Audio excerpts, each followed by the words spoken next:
Let me turn the speakers on. Good morning. Good morning.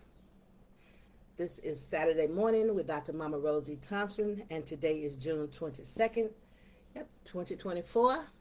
And we're going to continue to talk about becoming our whole authentic self. We're doing it in every area and every way of our lives, so we're going to talk about that. Today, we're talking about financial maturity. I've tagged some people that I normally don't tag on our live, but I just wanted to share this information. I hope that it's helpful. I felt that it would be helpful to share with you. So I did tag some other people that I've never tagged before. So I hope that you enjoy it. I hope that there's something said in here that will help you and your ministries. I want to say thank you to everyone who listens to my live. I thank you for coming on with me. For those of you who may view this later, I really appreciate you. And for those who are looking at the videos on YouTube, I really, really appreciate you as well. So thank you so much. Let me say that ahead of time. Let me also say, too, to let you know that when I see comments, if it's something that I feel that I should share with, if I see the comment, because really I'm focused on what I need to share with you. So if I see the comment and it's something that I think would be beneficial to the group, then I may acknowledge that. But if it's something you're just saying, saying, agreeing with me on something or saying something else, if it's nothing that can help the group, then I may not say anything. Just so you're aware of that. So today we're continuing to talk about financial maturity. We started this last week. I'm going to go just over a recap a little bit, and then we'll go to where we left off last week, because I gave you something to do, and hopefully you've had time to start to think about those things and start to, prepare yourself. To be financially mature is to understand the importance of making well-informed decisions about how we spend our money, and to become and remain mindful of the long-term consequences of our financial choices. Improving our financial process begins with understanding our current position. So before we try and go anywhere else, sometimes we think about, well, I'm going to start saving, I'm going to put this much money in there. But before you do that, we need to understand where we are right now and look ahead to where we want to be. That's what we do. We start with where we are, and then we look ahead to where we want to be. So everything that we do, have done rather, and will continue to do on this live, is a step-by-step process that's unique to the individual. I always say one size does not fit all. You may find some things in here, hopefully, that will help you. Then there'll be some things that just doesn't work for you, and that's fine too. But it gives you the foundation for looking into it even more to find out what really works for you. The first thing, understand that your values, we talked about our values last week. Our values can help us set these financial goals, to help these achievable financial goals. And we talked about this. A sale, that's when you go to shop, it's really important that we think about, first of all, our values. Then think about a sale. When you go and you buy something because it's 50% off, that you can look at it and say, well, I bought this because it was 50% off, or you can look at it to say, I just spent 50% more than I was planning to spend, on this item. I just bought this item that because it was 50% off, or I spent that 50%. Recognize these taxes that are used by advertisers. When we talk about, we talked last week about when we look at the cost of an item and we divide that by how much money you make per hour, it can give you an idea of how long you have to work just to buy that, to purchase that one item. So we did the pedicure, manicure, the non-chip. I do that because it was $95, average about $95. And if someone makes $18 an hour, then that means you're working over 5 hours to get a pedicure and a manicure. So there is nothing that I say that you should not do, because that's not my place. Everyone has a right to do what they feel is best for them. You are the master of your own life. Always know that. This does not, but when we use 5 hours of time and work hours to pay for a pedicure, manicure, that's not including the opportunity cost, what you gave up to even to go there, the transportation, the parking, and a lot of times, in my case, I have to be really mindful, because I go for one thing, I end up doing something else in addition to what I had done. So those things we want to be mindful of. And also, we want to take a pause. That's another thing we talked about. When we're shopping and when we're buying things, take a pause. Sometimes we see that thing and it's really cool and really pretty, but I have seen myself a lot of times. I put stuff in my cart. That's one of the things that I like to do now. I put things on Amazon. I put things in my cart, and I don't buy them right away. But when I go back to my cart, I give it a day or so, go back to my cart, I find myself taking out things that I really didn't need. So if we give ourselves a pause, sometimes it helps us to think about what we're doing.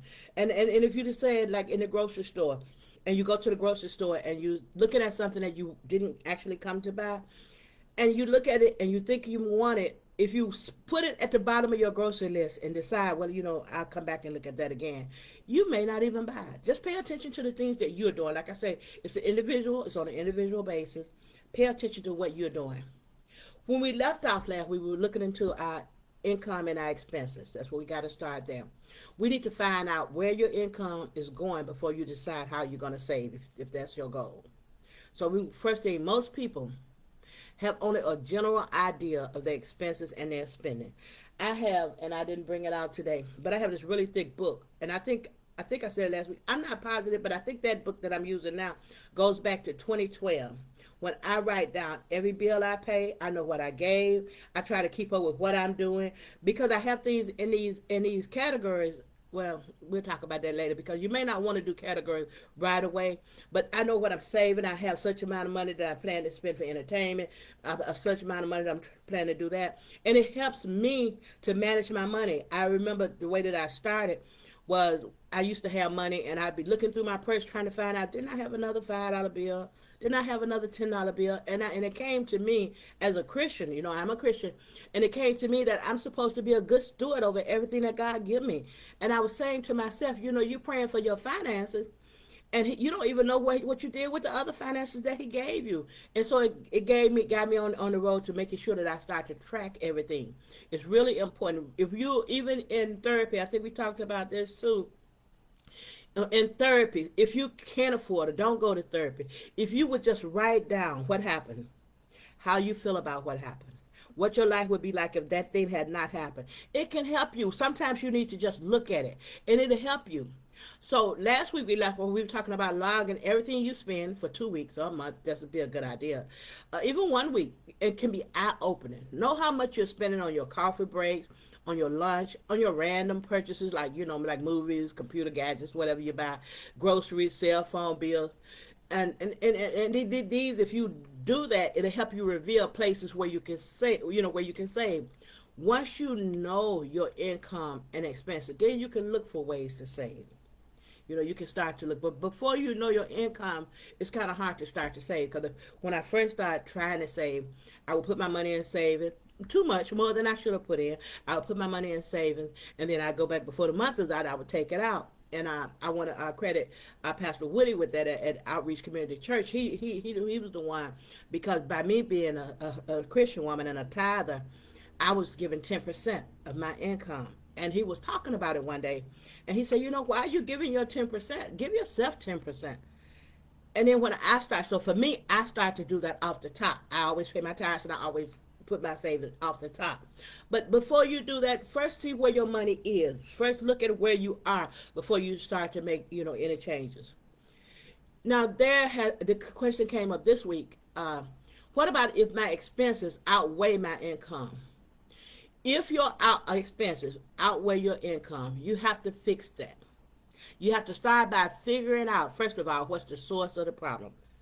You got that's where you have to start. You can't go if you don't know the source of anything, the root cause of anything, it's hard to start to fix anything. So it could be that maybe you lost your job, you had an unexpected large expense. Sometimes your lifestyle may creep up without notice. I start doing things, I start buying more expensive items, but you gotta find the source of that problem, regardless of the reason for your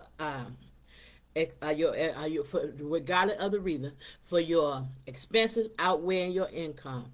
Steps need to be taken in order to get your head above water, because drowning is not an option. This is not the path that we're on. It's not where we're going. It's not what we're going to have in our lives. So since it's not an option, then that means we have to do something about it. Okay. Forbes had a solution. They called it the ABCs. I'm sorry, my breathing has been kind of acted up lately. And they call it the ABCs. They call it analyze, break down, cut, and decide. And the first thing they said that we should do is analyze. We must assess your situation before anything useful can happen. And that's so true. If you don't know where you are, you can't decide where you're going. It's going to be hard to try to go any place if you haven't decided, looked at where you are. Take the time to analyze your financial position. They talk about our net worth, but we're actually talking about our cash flow. We're talking about the money in versus money out. We're not doing our assets managed debt, right? But we were looking at the money that come in, the money that go out, and you can do both if you like. If you're in a place where you want to look at your net worth, which is your assets minus your debt, then you can do that as well. But our cash flow is the money in versus the money out, and write it down. Write it down. Then B, they said to break it down. Once you have those big numbers, break them down into these specific categories. So you know how much are you spending on food approximately? How much are you spending on rent? How much, do you have credit card? Are you paying down credit card? Now, just look at where you are right now. Because later on, some recommend that you don't pay down credit cards until you start to save a little bit. Then you can start a plan to pay them down. But look at what you're doing right now. The loans. Do you have entertainment, insurance, personal care, your vacation? Write it down. Break it all down. And then you want to see is cut the fat. If it's not a contractual or a necessary item like food or, eliminate it. Think about it. Can I eliminate it? Is there another way? They say eliminate it. I'm going to finish what they said and then I'll come back and say what I want to say about it. They say eliminate it. No excuse. Rent, mortgage, loans, credit card payments are all contractual, but you have to pay. So you have to pay them. But they're saying the other thing is that's not contractual that you eliminate it. Now, I did a class at a church on the south side, a financial class. And one thing that we talked about, you don't always, because I don't think it's always good to have people eliminate the things they like. That's really hard. And sometimes people don't stick to that. But what we found over there, and some of the members of that church decided, well, the lady drink Pepsi. She loved Pepsi. She drink Pepsi every day. She would buy one at work. So the Pepsi she was buying at work, $2 and something. I'm gonna say $2.20. I don't know how much it was, but $2. She's spending $2 every day for a Pepsi, but she didn't buy them at home because she really didn't want to drink them, but she was drinking them every day. So we have to be open and real with ourselves to say, okay, I drink coffee every day. I drink Pepsi every day. Now, if we go to Walmart or to the grocery store and get an 8-pack, it's going to be cheaper and put them in our refrigerator and take it with us. It's going to be cheaper than buying that one item every day. So we got to look at the things that we want to do in our life. Maybe I'm trying not to eat sweets, but I like sweets, so maybe I want sweets. And if I buy that pack of cookies and I put them in Ziploc bags or whatever and take them with me, it eliminates me going to the vending machine, spending more money. So and don't think that the small amounts that you save is nothing. They're not nothing. After we cut the fat, then we decide. He said decisive action is necessary to put your financial life back into equilibrium. So it's important that we have that balance there. Your decision to live within your means is necessary and important in getting through the difficult times in life. So we need to be able to live within our means, and we need to look at why we don't. We'll talk about some more of that a little bit later. I also looked at the reason people buy things that they really don't need. Sometimes we buy things and it's not a need. We talk about needs and wants, but sometimes we buy things that we don't really need. Sometimes it's because of emotional satisfaction. Sometimes we just get bored and we go shopping. And then we start to buy this stuff. It's good to be able to get the things you want, but you don't want to get them where they're hurting us. If it doesn't add value to where we're going, if it doesn't add value to our lives, we want to be mindful of that thing. So boredom will cause people to go buy things. People buy things to feel emotional comfort, to express their identity, and to have fun because they got the latest and the greatest. Some people that makes them feel good because they got the latest model this or they got the latest thing that came out. Sometimes people shop for happiness reasons. People may buy things like bigger houses, faster cars, or a trendier fashions in the hopes to they're looking for happiness. They're looking for something to make them feel good about themselves. Some people just like being in charge. Owning something, especially something unnecessary, can sometimes make people feel like they're in control of their lives. I'm going to buy this, I deserve this, and I'm just going to buy it. And sometimes that's what people do. So, it's really important that we understand why we do what we do. If you can come up with the reason why you do what you do and you decide that that's fine with you, then that's fine with you. Shopping as an entertainment. People may buy a rent thing to reduce boredom or find excitement in the shopping experience. Some people just like to shop. And there's a solution for that as well. Dopamine. Shopping can release dopamines in the brain, which gives a feeling of pleasure. People sometimes, if they go shopping, they feel good. They feel a sense of pleasure. And you know, we talked about advertising. We want to be mindful. Advertising make people more susceptible to the message that buying a product is going to improve our lives. And they will tell you all this stuff that's going to make your life better if you spend your money and buy them. And then sometimes people just, they buy it because they replacing, an item. And if you buy something because you need to replace your item, but that can lead to a spree of buying, related items as well. So we just want to always be mindful, always have our eyes open. Forbes said that for many people, if we eliminate the discretionary or the optional spending, that's enough right there to put us back in equilibrium. That's enough right there. But it's not always easy to get to par with the goodies, that we've grown so accustomed to having. But sometimes a reset is necessary to bring awareness to a new point of view. Think about when we're doing something, we're not like giving up on life. We refuse to do that. We're not enjoying ourselves. That's not what we're doing. We're just rearranging. We're making changes that's better for us. That's what we're looking to do. Behavioral finance, our research shows that most of our this one I like, and I wanted to read this one because I couldn't say it the way exactly they said. Research has shown us that we are most in tune with our current feelings, and thinking about pain that happened in the past feels distant and hard to place. So if we're feeling bad right now, it's going to be kind of hard. Like whatever that feeling is that's causing us to go shopping, it's going to be kind of hard to bring our mind and self back into when I felt good. So because today, right now, I feel really bad. Right now, I need to feel better. So it's kind of hard to bring ourselves to think about, well, yesterday I felt really good because right now, because of what you're feeling right now. But just know, just like ups and downs in the stock market, our life is on a non-linear path. Successes and failures are going to occur. We're going to feel bad. We're going to feel good. Expectations are reached and some are not. Be real with ourselves. I didn't reach that expectation. That doesn't mean that my life has to stop. That doesn't mean I have to give up. I own that, and I move forward. For those of us, those people whose change cannot be fixed by making a difficult or management cuts, the steps sometimes can be more challenging for you. You might have to make a structural change. Now, I made a really big structural change, and like I said, I'm not gonna keep saying it, one size doesn't fit all, but I made a big structural change. My change was I was living in this 4-bedroom house. The kids wasn't over there as much because all of my children are all grown, they got their own families, living their own lives. And I was in this 4-bedroom house by myself. I was paying the people to come and cut the grass, I shovel the snow.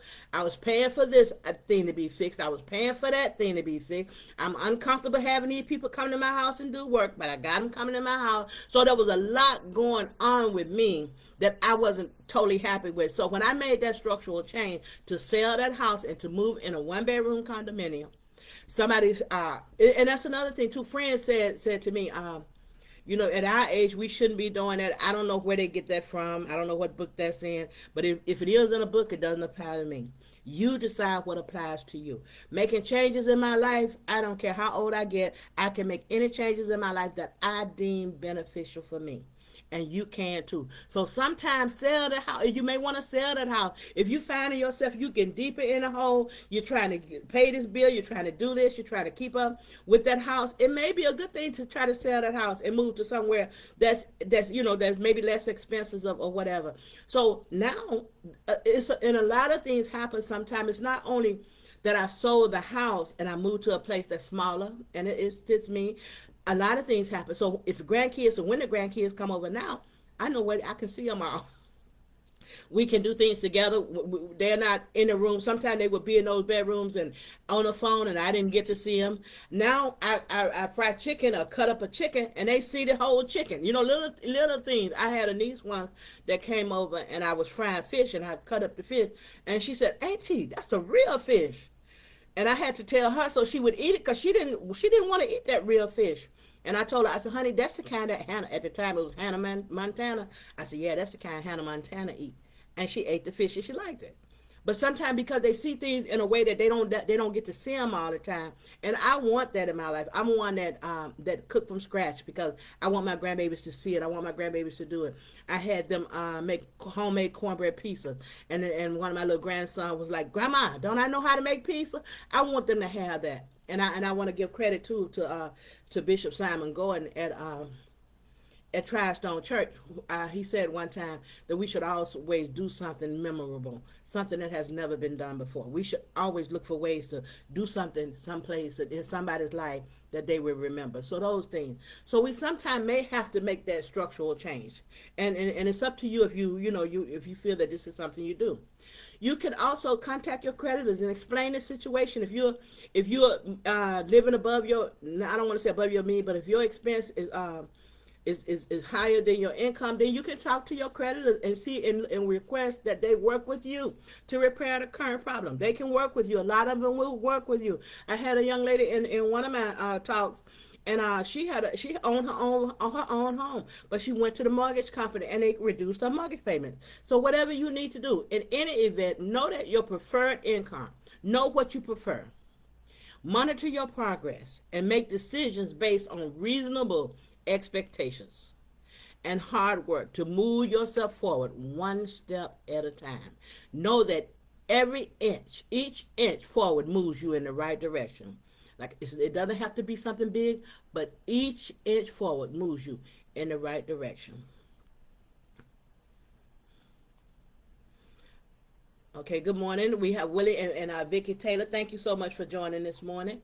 Yeah, it moves us in the right direction, and it's important. That's our goal. Our goal is to move in the right direction. Is to get to where we want to go. And like I say all the time, we believe in ourselves. Anything is possible, and we don't give up. Just because it doesn't look like it's working, it doesn't give up. I shared today. I want to stop and say I shared today Vicky Taylor's testimony, which is so awesome. So I hope that I shared it on my page that you would go and look. Anyone who does not, who feel that you may be going through something and it seems like that thing is coming back upon you, go back and look at that testimony. That was a blessing in my life, and I just thank God for her, and I thank God for her being the way that she is and what He's doing in her life. Okay, so as I said, there's another thing we have to be mindful of, and this one goes back to what we started to talk about when we talked about trauma. A study done where they examined 5 different types of childhood trauma in kids with over 300 some almost 400 patients, and these were people who had they had suffered trauma of violence, witnessing violence. It doesn't see when we talk about trauma, it doesn't have to be it happened to us. Just they witnessed violence. Some had physical neglect, some had emotional abuse, physical abuse, even sexual abuse. Okay, and they did it in relationship to the compulsive buying as assessment. They did it to that scale, to the compulsive buying scale, and all forms of trauma demonstrated statistically significant correlations with this scale. Using a linear progression analysis, both witness violence and emotional abuse contributed to this study. Findings indicate that various forms of childhood and adult trauma are correlated with compulsive buying behavior. So some of this stuff we need to see why we are doing it. Look at our lives. Go back and see if this is a trauma trigger. I think you remember I shared with you when I was buying all of that food because as a kid we didn't have a lot of food. So the things that I wanted, I made sure I had them. We say to ourselves, when I get grown, I'm going to do this. And sometimes when we get grown and the things we're doing are not things that's actually benefiting us. So we need to be mindful. We need to pay attention. Why am I buying this? Why do I feel like I need this? Why do I need so much of this? I was talking to a friend of mine about comforters. I went to her house and she had lots and lots of towels and comforters in her basement. And when she ended up, we were talking about it. Why do you have so many? And she said that she liked them, and then she has a right if she liked them. But then there was she ended up having a switch problem, and it damaged so much. She lost so much money, and she was saying, I thought about that, and now if I really go to the store and I see something I really, really like, and I want to buy it, okay, yes. But I sometimes just go to the store and I buy it because I've been good at it, and I don't share anything that's not things that I have experienced myself. Go to the store, buy this stuff, and get home, don't even use it. Buy this stuff, don't even like it. So now you don't have to work. I don't have the towels that nobody use. All the towels, they're in the bathroom, and they use them. That's what they're for. I don't have the dishes that nobody use. I don't. I just don't. That's personally. I don't live that life anymore. Everything in my house, I use it. I enjoy it, and that's just how the things that I do. But a lot of this stuff is related to trauma. So we didn't have good shoes, or we didn't have this. So we're gonna go buy them now that I'm an adult. I'm gonna get me this, and we go and buy them. And sometimes we overspend because we get. I can't even tell you how many. I got some friends got shoes galore. I got friends got purses galore. I got people got clothes galore. Clothes they don't even wear. And now, but the problem is, it becomes a problem when you're struggling with the other things in life. When you're struggling, if somebody out of town gets sick and you don't have, you can't afford to take a trip to go out of town. That's something you want to look at. You want to pay attention to your life and see if you're living the best life for yourself. You want to pay attention to these things. You want to see if I'm just like we were talking, a young lady this week, we were talking about how we used to change the colors of our house every season. If you want to do that and you can't afford to do that, that's up to you. But you may want to look at, why am I doing it? Whether, like she was saying, sharing with me, she said, I found out it wasn't really for me, but it was for people to see. We need to go back and find out, look at our lives, look at the trauma in our lives, look back in our lives at those trauma triggers, and make sure that that's not a trauma trigger. Make sure that what we do is not a trauma trigger, but this is something that I did just for me. So one thing we talked about, one thing that came up as I began to look at this, what can we do? We can pause. Pause is very important when we're shopping.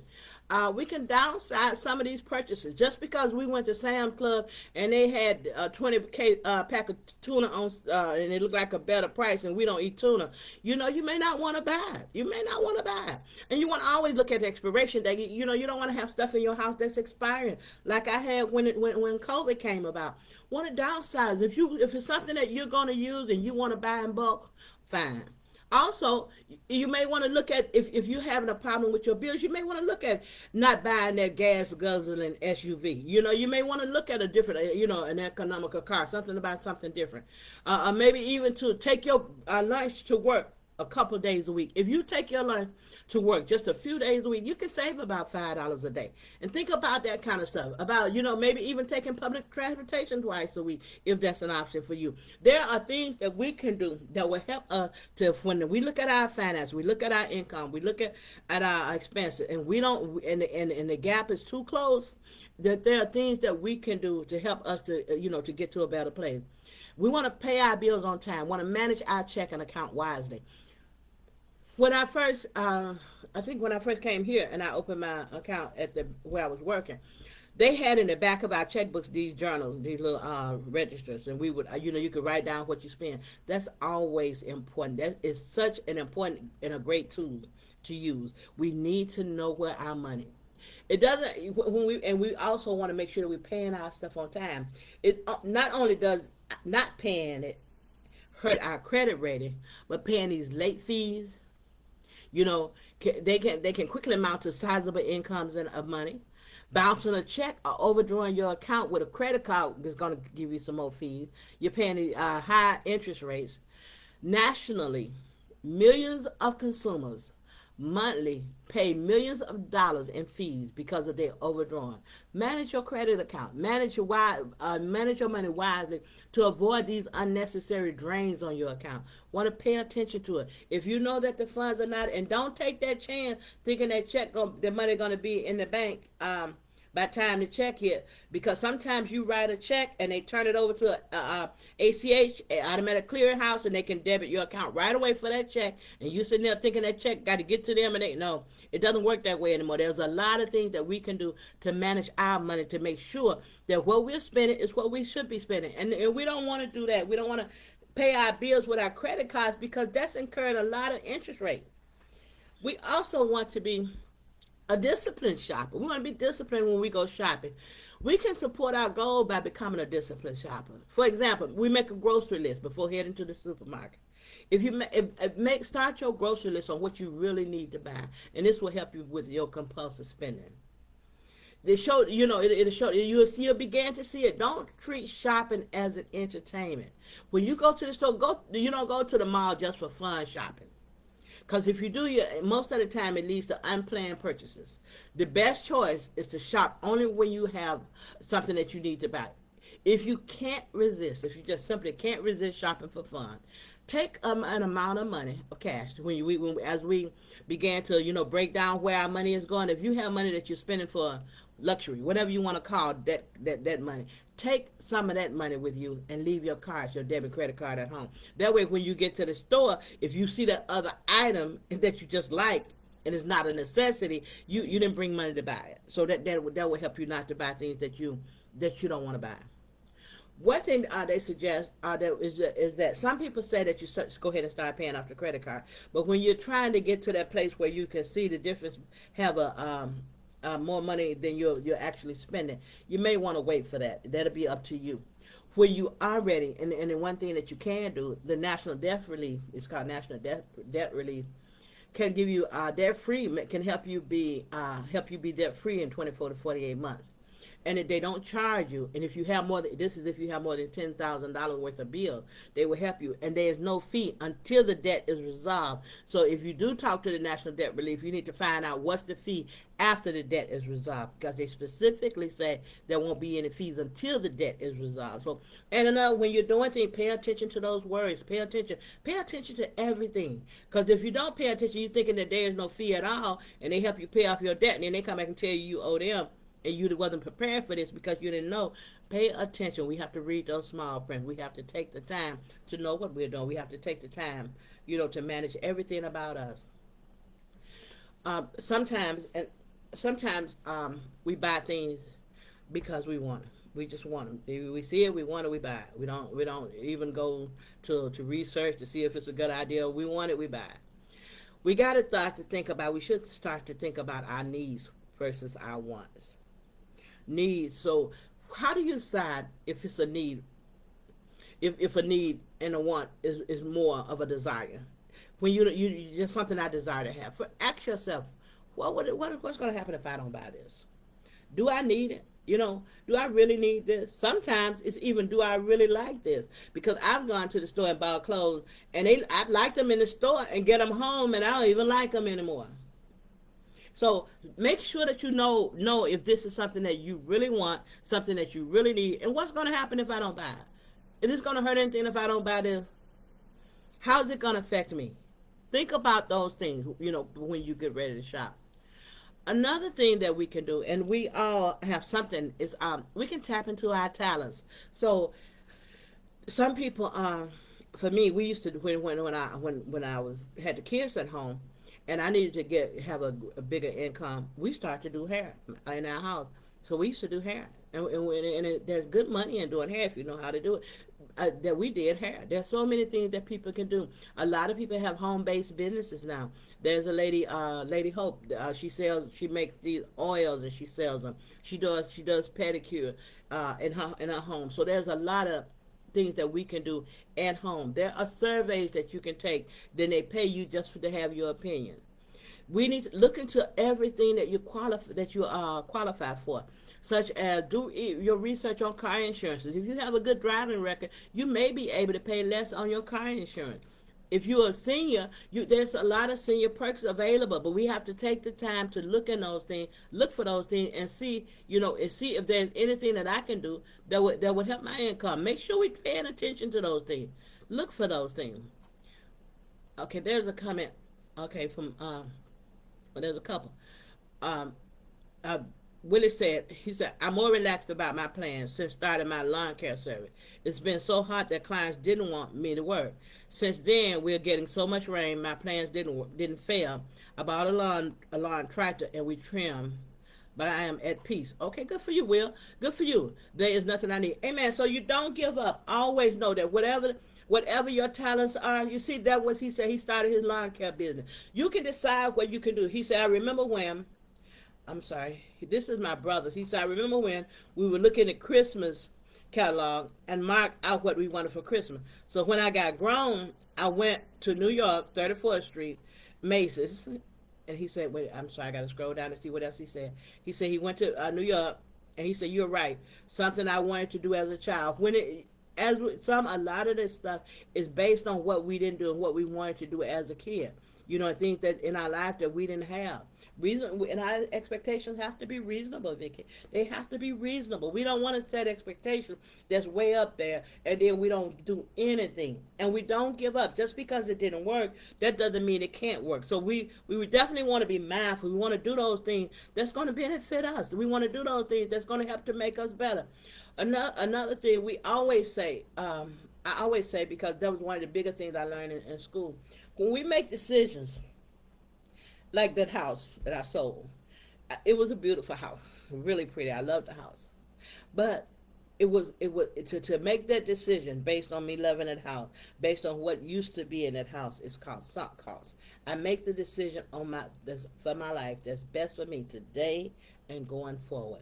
We make the decision that's best for us today and going forward. We can't undo yesterday. Just as we can't undo the traumas of yesterday, we can't undo yesterday. And we do not want to spend all our time and all our money trying to make yesterday good. Whatever happened yesterday, we have to try and bring ourselves to the now. Remind ourselves.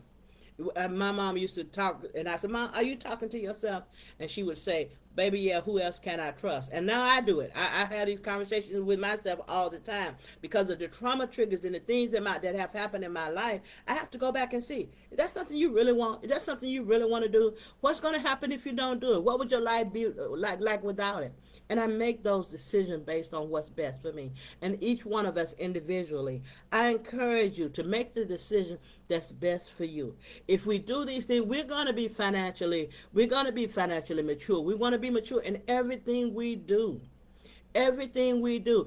And I find that the more I do, the more I'm able to do. So sometimes we feel like, well, and I'm not here to talk to you about tithing. That's between you, you and what you do with God. That has nothing to do with me. But I find that I give and I'm not lacking. I'm not lacking. And I've had people tell me, oh, well, people want to take advantage of you. People think people want to use you. That's people. That has nothing. We cannot control what other people do. We can't control what other people think. We control what we do. We control what we think. We manage our own thinking. We manage our own action. And those people can think whatever they want. If they think they're using you, let them think it. So what? The biggest thing is we don't do anything that we're not doing it from our heart. We don't do anything that we don't want to do. Sometimes we do things that we don't really want to do, and then we get upset because we don't get the results that we really want. But we don't do things that we don't really want to do.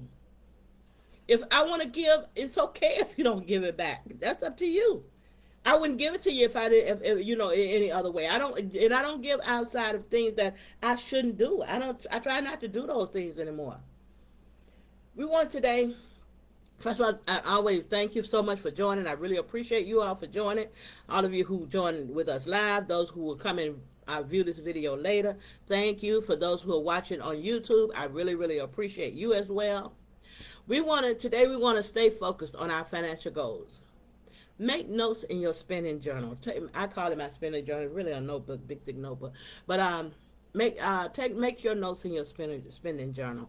Watch what you do. Pay attention to what you do. Pay attention to how you're spending your money. And then we start to look for ways. Is this the best way to do it? Is there another way of doing it?